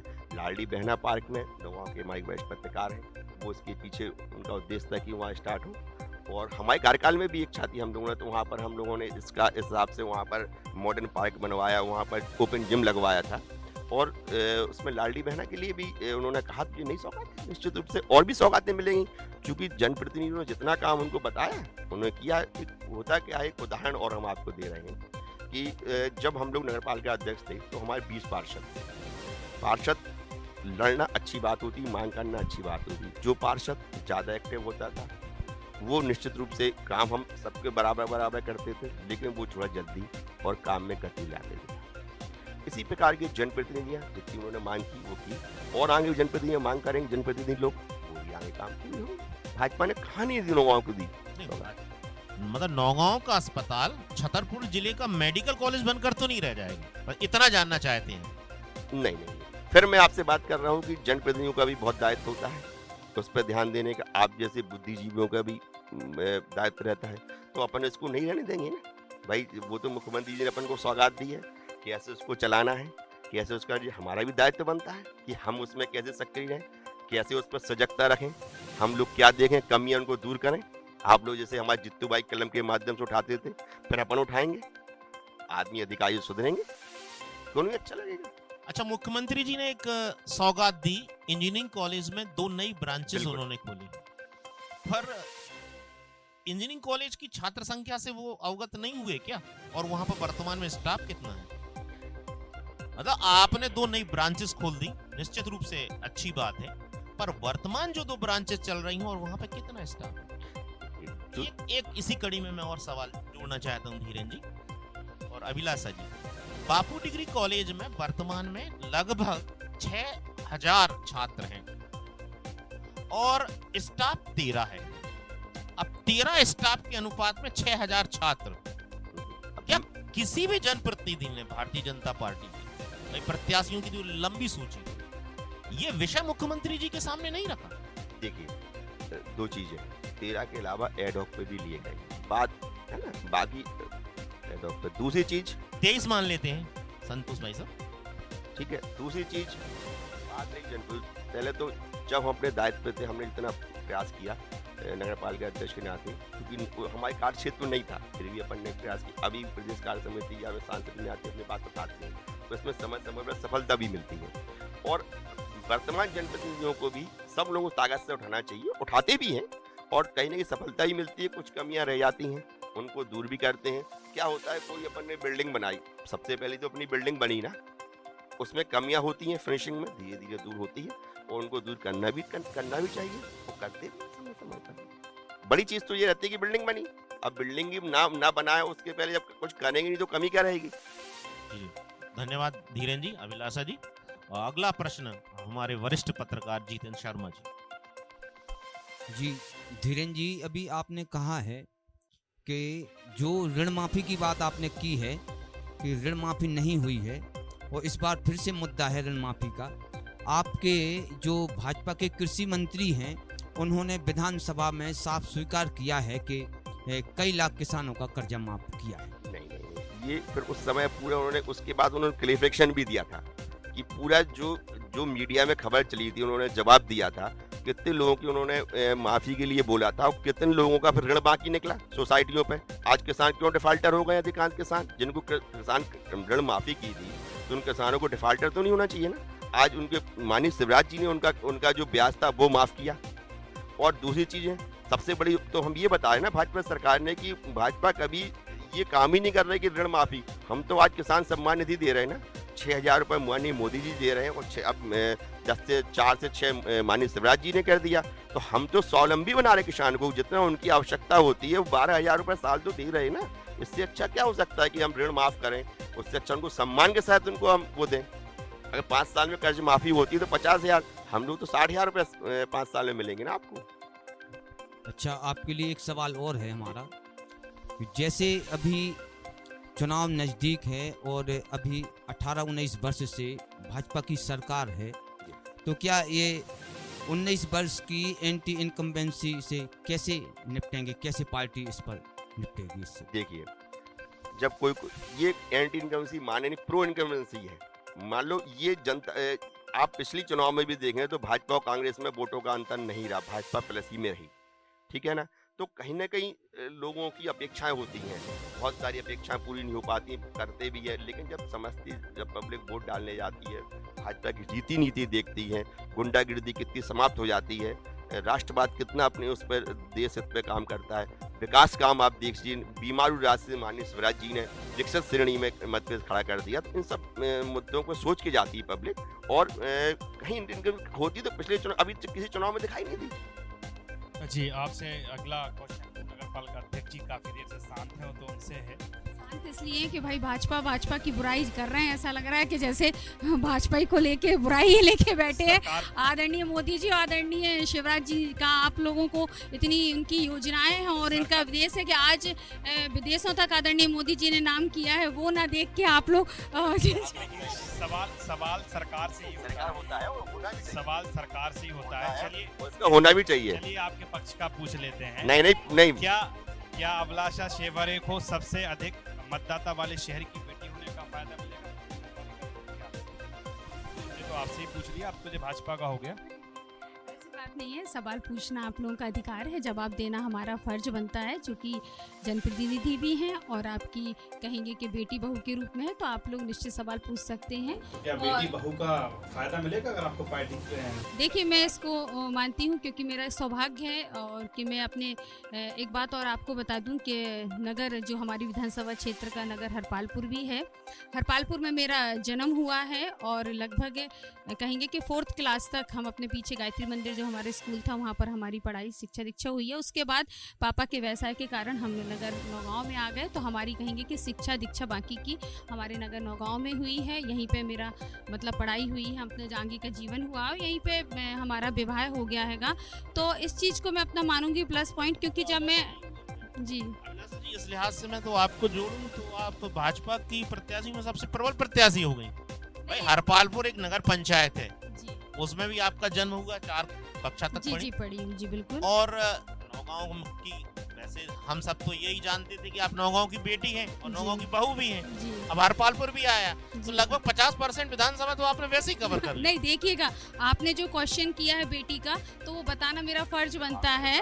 हाँ, कि मतलब बताना फ़र्ज़ बनता है कि नहीं, वहाँ से भी मेरा जुड़ाव है। और हरपालपुर में क्योंकि अभी भी हमारा परिवार हरपालपुर में रहता है, हमारे बड़े पापा जी, हमारे चाचा जी, मायके पक्ष के लोग, हमारा परिवार वहाँ रहता है और नौगांव में भी हमारा परिवार है। तो इसलिए हमारा बताना फ़र्ज़ है, क्योंकि एक बेटी का अपने और बहू का एक कहते हैं कि भावनात्मक जुड़ाव रहता है। इसको मैं अपने अध्यक्षीय कार्यकाल में भी मानूंगी, क्योंकि नगर नौगांव में ऐसा लगा सबको कि हाँ, हमारी बेटी और बहू खड़ी हुई है, तो निश्चित उसका कहेंगे कि एक भावनात्मक जुड़ाव है, एक अपनापन है सारे हमारे मातृशक्ति का, हमारे चाचा जी, सभी आदरणीय, सभी सम्माननीय लोगों का, सनगर की जनता का मैं मानूंगी। और इस चीज़ के लिए आपको भी मालूम है कि पार्षदी का चुनाव, कहेंगे कि पार्षद का चुनाव जितना छोटा चुनाव रहता है उतना ही बड़ा चुनाव रहता है। आपको भी मालूम है कि एक से एक धुरंधर इसमें धराशायी हुए हैं, लेकिन इस चीज़ को भी मैं मानूंगी कि निश्चित ही मेरा लगाव था पर एक नगर नौगांव का, एक परिवार का, सबका, इसलिए मैं विजयी हूँ। अच्छा, इसलिए माना जाए कि 5 जी। अगस्त को मुख्यमंत्री जी आए थे तो अपने रथ से उतर के आपकी मंच तक गए थे, यही कुछ कारण था क्या? जी देखिए, बहनों का प्यार था, मातृशक्ति का प्यार था। जब उन्होंने देखा कि लगभग 2000 की संख्या में बहनें और हमारी मातृशक्ति खड़ी हुई हैं और राखी लिए, और राखी का कहेंगे कि सावन का महीना चल रहा है और त्यौहार आने वाला है, तो बहनों की इच्छा थी कि जैसे उन्होंने लाडली बहना में 1000 सशक्त बनाने के लिए मातृशक्ति को इतना सशक्त बनाया है कि 12000 साल उन्होंने निर्णय लिया है, और जो 30वीं किस्त हो गई है, तो बहनों की इच्छा थी कि हम एक मतलब उनका स्वागत, वंदन, अभिनंदन, धन्यवाद ज्ञापित करें अपने भैया का। अभिलाषा जी, यहीं एक छोटा सा, इसी सवाल में एक छोटा और सवाल निकालते हैं। महाराजपुर विधानसभा में जितने भी दावेदार हैं उनमें कहीं ना कहीं एक बात और चल रही है, क्षेत्रीय वर्सेस बाहरी। आप इस बात को क्या मानती हैं? विधानसभा के अंदर का व्यक्ति को पहले महत्व मिलना चाहिए कि वे लोग जो विधानसभा के बाहर के हैं और दावेदारी कर रहे हैं उनको मिलना चाहिए? इसका जवाब मैं देना चाहूंगा। नहीं, धीरन जी, नहीं, मैं अभिलाषा जी से सवाल है, बोलूंगी, फिर आप अपना पक्ष इसमें रख सकते हैं। देखिएगा कि हो सकता है कि लोकल के लोगों का थोड़ी सा ऐसा जुड़ा वो रहता है, मानना हो जाता है कि नगर नौगांव में अभी तक का कोई भी इतने सब वर्षों में कोई भी विधायक नहीं बना है, तो ऐसा हो सकता है कि सोच हो सकती है कि नगर नौगांव की या फिर विधानसभा क्षेत्र की कि हमारे जी नौगांव नगर की बात नहीं कर रहा हूँ, जी जी मैं ये कह रहा हूँ, जैसे उदाहरण ले लेते हैं जी मलखान सिंह जी, जी जी आपकी भारतीय जनता पार्टी के जिलाध्यक्ष हैं, महाराजपुर से वो टिकट मांग रहे हैं। जी ब्रजेंद्र सिंह जी, जी पुष्पेंद्र सिंह जी, जी तो वो भी विधानसभा परिक्षेत्र के बाहर के हैं। बाकी जैसे आप हो गई, मान लीजिए गुड्डन पाठक जी हो गए, मानवेंद्र सिंह जी हो गए, माणिक चौरसिया जी हो गए, मणिकांत जी हो गए, राकेश पाठक जी, ये तो सब विधानसभा के हैं। तो क्या क्षेत्रीय वर्सेस बाहरी, इस पे पार्टी को क्षेत्रीय लोगों को प्रेफर करना चाहिए? क्या मानती हैं? देखो, इसके लिए कहूँगी कि भारतीय जनता पार्टी हमारा एक कहेंगे एक बृहद पार्टी है, एक इतनी बड़ी पार्टी है कि जितनी पार्टी होंगी उतनी हमारे कार्यकर्ता हैं, और जब इतनी बड़ी पार्टी के इतने बड़े कार्यकर्ता हैं तो निश्चित ही सबकी जो कार्यकर्ता रहते मेरा हैं। मतलब ये है कि मलखान सिंह जी छतरपुर से टिकट मांगे, ब्रजेंद्र जी छतरपुर से मांगे, महाराजपुर से क्यों? देखिए, अपनी अपना सोच रहता है, जे कि शायद उनको महाराजपुर इतना हमारा अच्छा लग रहा होगा कि सबका रुझान इधर पे जा रहा है, इसलिए नगर की बेटी तो आप हैं, वो नगर के बेटे नहीं हैं दोनों लोग। तो वो तो जनता तय करेगी कि नगर की बेटी और बेटा कौन है, लेकिन हम तो इसके लिए तारीफ मानते हैं कि हमारा क्षेत्र इतना है अच्छा है महाराजपुर कि सभी का मतलब इससे झुकाव हो रहा है। सम्माननीय नगरपालिका परिषद नौगांव की अध्यक्ष रही श्रीमती अभिलाषा दीन से क्वेश्चन है, चूँकि उन्होंने कहा कि हमने नौगांव नगर के विकास में पूर्ण भूमिका निभाई, लेकिन आपके कार्यकाल में आपका पद समाप्त होते ही आपके संपत्ति कर, जल कर, सारे कर बढ़ गए नगर के, तो नगर जनता में आक्रोश है। इस पर आपका क्या कहना है? क्या आपने क्वेश्चन में क्या कार्रवाई की? देखिएगा, जब हमारा आपने भी बताया कि जब हमारा कार्यकाल रहा तो उस उस समय भी ऐसी बात आई थी कि जलकर और जी संपत्ति कर बढ़ना चाहिए था, ऐसा आया था, लेकिन मेरी ऐसी सोच थी कि जलकर और मतलब संपत्ति कर एक ऐसी बेसिक चीज़ है कि आम जनता को उसका सीधा सामना करना पड़ता है। तो उसी समय डटकर हम लोगों ने कहा कि नहीं, परिषद में भी ये बात रखी कि नहीं, अभी हमारे कार्यकाल में ऐसा था कि नहीं, हम लोग बिल्कुल अपने कहते हैं ना कि जनप्रतिनिधि जब तक आप स्वयं बैठी हैं अध्यक्ष हैं और आप जब तक स्वयं उसके लिए आगे नहीं आएंगी तो नहीं होगा, तो फिर हम लोग रहे। फिर उसके बाद कार्यकाल हमारा समाप्त हुआ और उसके बाद मतलब प्रशासनिक हो गया। तो तो आप लोग उस पे जब बढ़ गया दूसरी जी, पर्सन, तो बिल्कुल। क्या आपने कहा? नहीं बिल्कुल, उसके लिए- देखिए चाचा जी भाई साहब, इसमें आप भी सम्मिलित रहे। अपन लोगों ने इस पे ज्ञापन दिया। ज्ञापन दिया देखो, था। एक अध्यक्ष के बाद, एक पार्षद के बाद, एक सांसद प्रतिनिधि के बाद थोड़ा सा पावर में कम होते हैं, आप भी समझती हैं। जितनी दमंगी से अपन ने बात की वो उठाई गई। क्या जितने यहाँ के जनप्रतिनिधि हैं या जो लुटियन जोन्स के लोग थे जो नगर पालिका में विरोध करते थे, क्या उन्होंने उसी दमंगी से बात उठाई? क्या भाजपा ने इसी मुद्दों को लेकर चुनाव में क्या मैदान कांग्रेस में ने उठाई? क्या उतरी? बात एक उठाई? साल हो गया, कांग्रेस कुछ ने हुआ नहीं कभी उस पर। नहीं। वही तो देखो, हम लोग भाजपा से जुड़े हुए हैं, हमारी एक सीमा रहती है। हमने अपनी सीमा के अंतर्गत बात उठाई है, पत्र लिखी नगर पालिका अध्यक्ष को, ऊपर भी बात उठाई है। लेकिन क्या होता है कि अधिकारी लोग भी बहुत गुमराह करते हैं लोगों को, और नगर पालिका एक्ट और टैक्ट दोनों से चलती है। ये बात बताएं अपन ठीक है ना? तो उस समय भी बात थी, तो एक्ट काम कर रहा है, टैक्स काम नहीं कर रहा तो है। उस समय भी बात आई थी। रेट बढ़ाने के लिए कुछ हम लोगों ने उसमें प्रावधान लिख के उसको आगे बढ़ा दिया था, आप तो संपत्ति साफ कर। निकल गए, लेकिन सामने वाले के गले में पहना नहीं। गया अपना। अभी भी अधिकारियों ने बढ़ाया है। और क्या इसमें क्या किसी ने मुद्दा उठाया इतना? आप चूंकि नगर पालिका पढ़ते पार्षद, आपने 5 साल काम किया, क्या टैक्स कम हो सकता है? केवल बातें ही रहेंगी? इसके लिए मैं ये कह सकता हूँ, ऐसी कौन सी चीज है जो संभव है? नहीं तो कानूनी प्रक्रिया में फंस गया ना वो, तो लगने लगा तो उसको क्या होगा आगे? मैंने फिर कहा, नगर पालिका एक्ट और टैक्ट दोनों से चलता है, चलती है, ठीक है ना? अब कम होने वाला नहीं है। हमने फिर आपसे दूसरी बात कही कि ऐसी कौन सी चीज है जो संभव नहीं। अपनी मैं बात कर दूं, इच्छा सुना। शक्ति हो, सब चीज संभव है। तो मतलब कम हो सकता है, एक्ट में प्रावधान है, पर वर्तमान में जो बोर्ड है उसके टैक्ट में कमी है। नहीं, वोट तो हम लोग भी शामिल हैं, और अब इसको कुछ चीजें साइलेंट रहना चाहिए तो वो सही रहती। बाकी आप समझदार, हम पर समझदार। धीरेन जी, भाजपा, कांग्रेस, निर्दलीय सबके घोषणा पत्र में संपत्ति कर और जल कर को कम करने का वादा था। आप लोगों का मतलब मेरा सभी पार्षदों बिल्कुल से है, बिल्कुल बिल्कुल। आप लोग जिस चीज को लेके जनता के बीच में गए और आज उस पर कोई चर्चा नहीं कर रहा है, बिल्कुल बड़ा हम- दुख लगता है ये बिल्कुल देख के। बिल्कुल दुख की बात है, और कष्ट होता हमें भी होता है। लेकिन हमने जितनी हमारा सामर्थ्य था, हमने उस हिसाब से बात उठाई। नगर पालिका में बाकायदा पत्र लिखे, हमारे माननीय संतोष भाई साहब जी बैठे हैं, पूरी समिति बना के, डेलीगेशन बना के हम लोग गए, और परिषद की बैठकों में भी ये प्रस्ताव आया। लेकिन अब कहाँ कमी रह रही है ये हम लोग नहीं बता पा रहे हैं, क्योंकि हम लोग उस जो गवर्न करती है बॉडी, उस चीज में हम लोग शामिल तो नहीं है। ना उस हम PIC में शामिल हैं, ना वीरेंद्र उस जी, आपको याद होगा वीरेंद्र कुमार सकलेजा जी मुख्यमंत्री थे, उस समय हम लोग विद्यार्थी थे, तो उन्होंने चुनाव के पहले 4-4 हजार रुपया के हम लोग खाते में डाले थे, और चुनाव के बाद बंद हो गए थे। तो वर्तमान में लाडली बेटी बहना योजना चल रही है, 3 किस्तें मिल गई हैं, तो क्या चुनाव आचार संहिता वो बंद हो जाएंगी किस्तें? क्या बिल्कुल ऐसी बात नहीं है। आदरणीय हमारे आखिरी क्वेश्चन मुख्यमंत्री नहीं, आदरणीय हमारे मुख्यमंत्री जी का कहना है कि मातृशक्ति को सशक्त बनाने के लिए अभी 1000 मंथली दे रहे हैं, आगे चल के 1200-1700, और मतलब उनका इतना मानना है कि अपनी बहनें इतनी सशक्त बने कि कम से कम जो छोटे मोटे खर्चे वो अपने कर सकें। ऐसा बिल्कुल नहीं है कि योजना बंद हो जाएगी, आगे तक योजना जितनी भी चलेगी। योजना थी और माननीय उसमें शिवराज जी की, लाडली लक्ष्मी योजना, कौन सी योजनाएं बंद हुई? लाडली लक्ष्मी सभी हुई। योजनाएं काम कर रही हैं, आज की धरातल पे काम कर रही हैं। बिल्कुल जी की जनता का पैसा है, बहनों का पैसा है, जनता ही के लिए तो है पैसा। उनका पैसा तेरा तुझको, और अपन हमारे माननीय शिवराज जी की वो है। धीरेन जी से निवेदन है भाई, ये बात मैं अभिलाषा जी से नहीं कह सकता हूँ, कुछ भाइयों के लिए भी करा दीजिए। बिल्कुल अगर नहीं सीखो कमा योजना चल रही है, और चूंकि जब घर की महिलाएं सशक्त होंगी तो निश्चित रूप से घर का, जब गृह मंत्रालय डिपार्टमेंट मजबूत होगा तो पूरा घर मजबूत होगा। तो ये तो बड़ी खुशी की बात है, महिलाओं को पैसे लेके चलती है। आप हुए, हम हुए, तो हम लोग पैसा हाथों में पैसे पहुंचेगा, अपन अन्य खर्चे करते हैं, महिलाओं को सुरक्षित रखती हैं, अच्छे रखती हैं। दूसरी चीज, ये पूरी बात कंक्लूड रह गई, तो जल का और संपत्ति कर में निश्चित रूप से नगर के एक जनमानस बनना चाहिए। आप लोग भी प्रमुख लोग हैं नगर के, वजनदारी से बात उठाना चाहिए। और अभी शिवराज जी को ज्ञापन भी दिया जन मोर्चा ने, अब बोलते कि उस पर, लेकिन इसको भी सख्त रूप से काम करना चाहिए। कहीं ना कहीं इसमें विपक्ष की भी कमजोरी में मानता हूँ।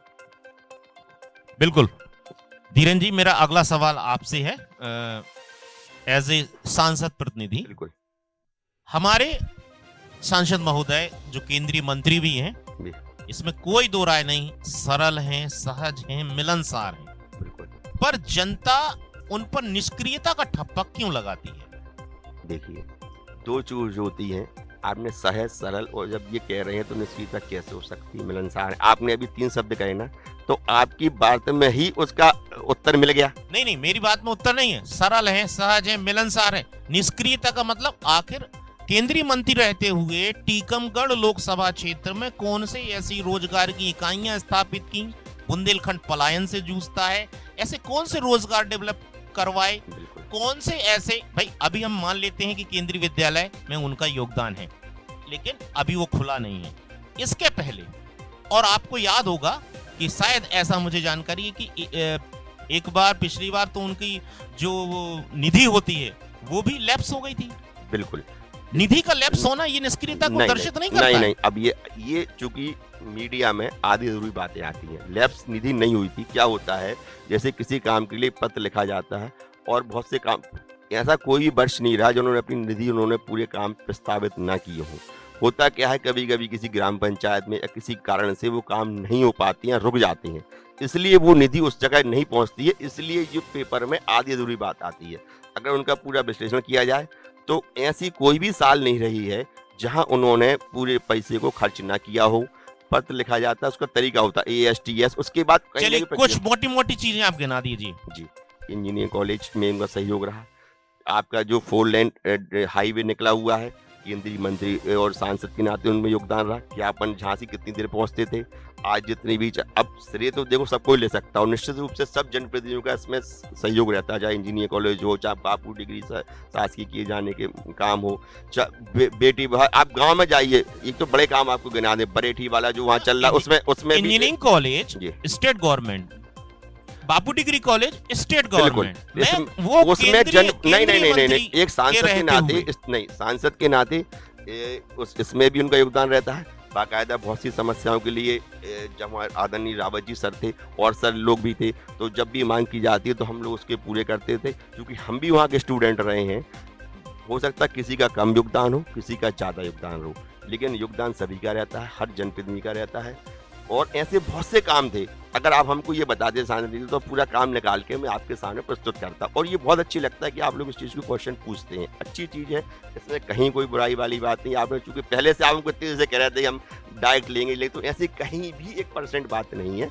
और चूंकि प्रत्येक ऐसी कोई भी ग्राम पंचायत चले जाइए, उनकी बेटी विवाह बाट का आप देखिए कि केंद्रीय स्तर तक उस चीज़ की मांग करी गई कि इतना अच्छा को, एक भी भ्रष्टाचार का हमारे क्षेत्रीय सांसद जी इतने साल के हैं कि कभी भी एक पैसे का कोई भ्रष्टाचार का आरोप लगा हो, नग कम्युनिटी लॉ, अटल सभागार दिया उन्होंने, ये भी छोटे छोटे काम भी बहुत दिए उन्होंने।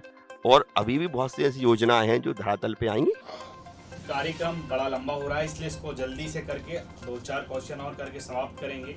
आपसे क्वेश्चन है सांसद प्रतिनिधि जी, अब महाराजपुर विधानसभा से आपकी धर्मपत्नी टिकट मांग रही हैं। सबसे बड़ा मुद्दा महाराजपुर विधानसभा है पान विकास बोर्ड का गठन कब होगा? पिछले कई सालों से इसकी मांग उठ रही है, लगातार ज्ञापन, प्रभारी मंत्री हों, इस संबंध के मंत्री हों, मुख्यमंत्री हों, सभी को ज्ञापन दे दिए गए, लेकिन अभी तक बात पूरी नहीं हो पा रही है। देखिए, उसमें पान विकास निगम के लिए भाजपा सरकार तैयार भी थी, लेकिन कुछ आपसी जो भी कुछ कारण रहा हो नहीं हो पाया। दूसरी चीज मैंने इसके पहले का आपको बताया कि हम नगर पालिका अध्यक्ष 20 पार्षद में कुछ तेज होते थे, वो काम दमंगी से कराते थे, तो हमारे क्षेत्र विधायक जी भी थे।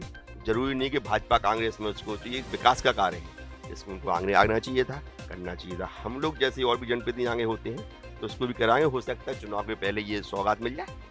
कब मिलेगी सौगात? हो सकता है चुनाव के पहले मिल जाए। तो केवल सौगात मिलेगी, केवल की धरातल पे आएगी? धरातल पे होगा, क्यों नहीं होगा काम। ऐसी कई सौगातें हैं जो आज तक भी धरातल पे नहीं आई हैं। कांग्रेस लगातार आरोप लगाती है कि मुख्यमंत्री तो घोषणाएं करते रहते हैं, धरातल पर नहीं आती। विपक्ष का काम क्या है? आरोप लगाना। विपक्ष थोड़ी कहेगा कि बहुत अच्छा काम किया। नहीं तो वो आप, वही तो मैं आपसे पूछना चाहूँ, पान विकास बोर्ड के जब इतने आवेदन हो गए हैं लगातार, तो अभी तक क्यों घोषणा नहीं हो पाई? क्या वजह रह बहुत रही से है? ऐसे मतलब चुनाव का इंतजार हो रहा है क्या? बहुत से ऐसे कारण रहते हैं, आंतरिक कारण, जो किसी भी काम को धरातल उतरने में कुछ समस्या, मतलब चुनाव के टाइम में पूरा जो कारण है वो सब समाप्त हो जाएंगे। मैं आपको थोड़ा सा इसमें और ध्यान आकर्षित करूंगा जी। पान विकास निगम का गठन हो चुका है। बिल्कुल। पान विकास निगम के गठन के बाद जो कमेटी का गठन होना था वो ही रुकी है, वो आज तक नहीं हो पाया।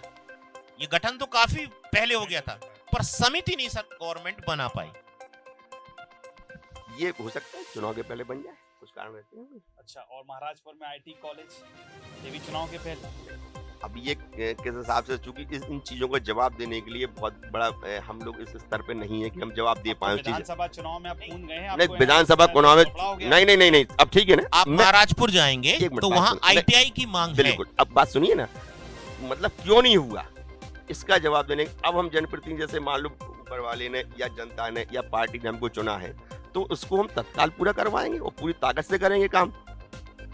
चलिए, तो अब हरपालपुर आपका जाना आना होता ही रहता है, गड़ी में ले जाना होता है। हजारों वर्ष पुराना शिव मंदिर है सरसीड में, उसकी हम लोगों ने अभी मुख्यमंत्री जी से जीर्णोद्धार नहीं हो पा रहा है। बिल्कुल, अभी मुख्यमंत्री जी से हम लोगों ने 4 मई या 4 जून को हम लोग मुलाकात हुई थी।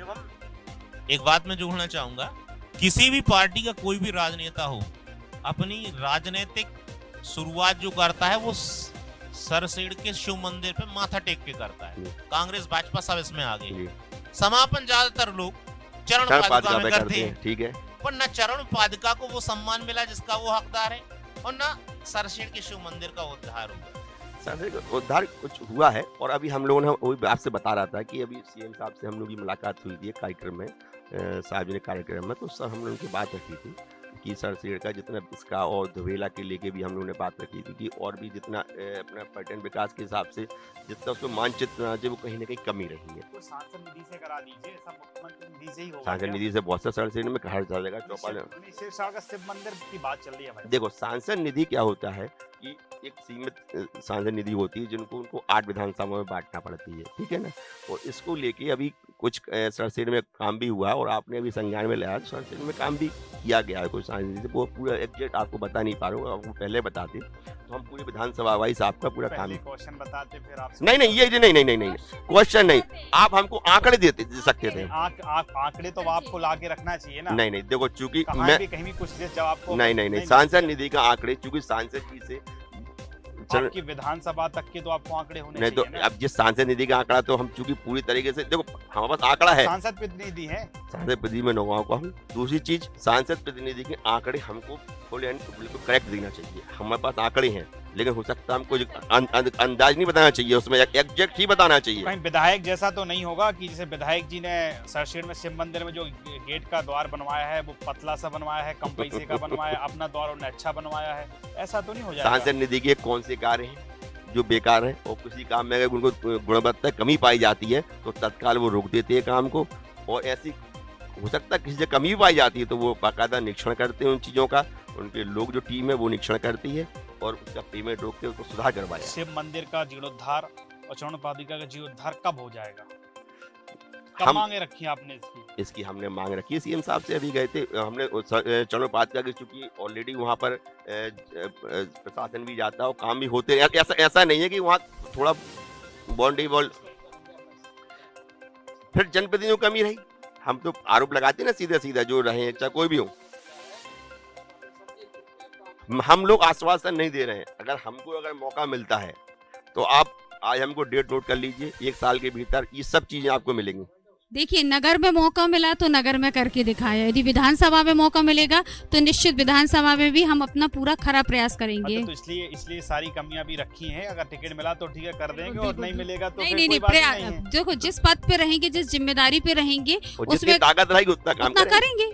मतलब अभिलाषा जी विधायक बनती हैं तो शिव मंदिर का जीर्णोद्धार भी होगा, चरण पादुका को वो सम्मान भी मिलेगा। 1 साल के अंदर मिलेगा भाई साहब, हम ये डेट नोट कर लें। 1 साल, आज डेट कितनी तारीख है? आज 13 अगस्त। और विधायक अगर ये हाइपोथेटिकल क्वेश्चन है, हम ख्वाब में नहीं जाते कि हमको बनना ही है या बन जाएंगे ये करने के। मान लो पार्टी टिकट देती है, अभिलाषा जी चुनाव जीतती हैं, तब की बात कर रहे हैं। की बात विजय होने की 1 साल बाद आप चारों लोग नगर के प्रतिष्ठित मूर्धन्य लोग हैं, 1 साल के भीतर काम होगा, डेट नोट करने।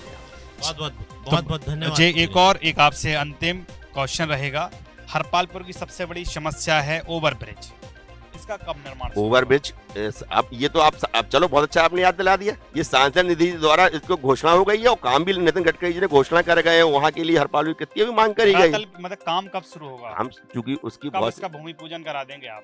उसमें प्रोसेस लगता है, समय लगता है, और उसमें प्रोसेस आपको नितिन गडकरी जी का ही पता होगा। तो मतलब मान लें कि लोकसभा जब चुनाव आएगा बिल्कुल। तभी इसका नहीं, शुभारंभ उसके होगा। पहले हो जाएगा। क्योंकि ये बड़ा मुद्दा है, वहाँ से लोकसभा सीट है, विधानसभा में हो नहीं पाएगा, आचार संहिता लगने वाली है तो भूमि पूजन नहीं हो नहीं, पाएगा। देखो कोई लोकसभा टाइम तक मतलब हो जाएगा। आपका माने एक मुद्दा रख लिया है आप लोगों ने नहीं नहीं कि नहीं ये नहीं लोकसभा नहीं, में मददगार सिद्ध नहीं करेगा। नहीं नहीं, उसकी जो प्रक्रिया है वो अभी भी चल रही है, और कुछ प्रक्रिया में समय लगता है। आज के समय में यूं नहीं होता है कुछ भी एकदम से उठाया और कर दिया काम। उसकी प्रक्रिया होती है, अधिग्रहण होता है, कैसे अब करना, तो कम। केंद्रीय मंत्री हैं भाई साहब, अब भाई साहब, प्रक्रिया तो में ये- अभी भी समय लगेगा नहीं क्या? नहीं नहीं नहीं, कोई भी चीज धरातल पे कोई उसका पिक, जैसे अपने मेडिकल कॉलेज का चलिए उसकी है, घोषणा कर टेंडर दी। नहीं, कर दी, टेंडर कब का 1 भूमि महीने का पूजन हो समय है, तो जाएगा? 1 महीने के पहले खोलेगा टेंडर, नहीं। 15 दिन में थोड़ी खुल जाएगा, बहुत कब उसकी घोषणा, मतलब कब भूमि पूजन करा देंगे? और शीघ्र ही होगा। कितना शीघ्र? अब ये तो आप लोकसभा के पहले या लोकसभा के बाद?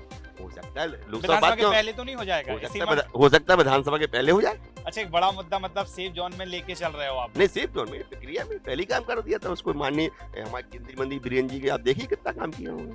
चलिए एक अंतिम सवाल रहेगा सब लोगों का, आप लोगों से एक। तो सनातन जी का अंतिम सवाल पूर्व नगर पालिका अध्यक्ष साहब का। अभिलाषा जी, मैं ये मान के चलूं कि भारतीय जनता पार्टी में जो 22 से 23 लोग टिकट मांग रहे हैं, उनमें आप अकेली महिला दावेदार हैं। तो क्या ये मान के चला जाए कि आपकी दावेदारी अन्य प्रत्याशियों की तुलना में सबसे प्रबल है? क्योंकि जहां आज संसद में या विधानसभा में महिला आरक्षण की भी बात चल रही है, यदि हम उसको भी मान लें तो आप इसमें दावेदारों में अकेली हैं। मैंने पहले बताया है आपको कि हमारा दावेदार, आप सही कह रही हैं कि मैं मातृशक्ति के रूप में यहाँ पर उपस्थित हूँ, लेकिन पहले भी बताया कि हमारा वरिष्ठ नेतृत्व ही तय करता है भारतीय जनता पार्टी का कि आप मतलब उसमें कहाँ तक आप जाएंगे। जैसा हमारा वरिष्ठ नेतृत्व तय करेगा और जैसा बताएगा उसी हिसाब से हमारा निर्णय रहेगा। मैं मुख्यमंत्री जी के लिए लाडली बहना सर्वोपरि है। जी, पूरा आगामी मध्य प्रदेश चुनाव इसी पे केंद्रित रहने वाला है, तो महाराजपुर विधानसभा इस पे क्यों नहीं केंद्रित रहेगी? हो सकता है, हम बिल्कुल आपका इस जवाब हो सकता है, लेकिन हम अभी नहीं कह सकते क्योंकि मैंने आपको बताया है कि चुनाव लड़ना ऐसा ज़रूरी नहीं है कि अभिलाषा शिवहरे बिल्कुल ऐसा नहीं कि चुनाव के लिए ही। हमने कहा है कि हम जो इस क्षेत्र में आए हैं, अपने समाज सेवा के क्षेत्र में, चाहे राजनीतिक चाहे धार्मिक क्षेत्र में आए हैं, सदा हम हमेशा आगे रहेंगे। ज़रूरी नहीं है कि राजनीति में चूँकि जुड़े रहे हैं तो सबकी अपेक्षाएँ रहती है कि कुछ ना कुछ ऐसा बढ़ना चाहिए, कभी पीछे नहीं हटना चाहिए, तो इसलिए हम आगे बढ़े हैं। लेकिन चुनाव लड़े चाहे नहीं लड़े, लेकिन अभिलाषा शिवहरे हमेशा सामाजिक धार्मिक क्षेत्र में हमेशा आगे रहेगी। वरिष्ठ पत्रकार जी, आपको एक छोटा सा सवाल। जी, मेरा सवाल ये है कि जैसे आपने कहा कि मैं एक महिला सशक्तिकरण के रूप में काम कर रही हूँ, सेवा कर रही हूँ, सेवक के रूप में काम किया।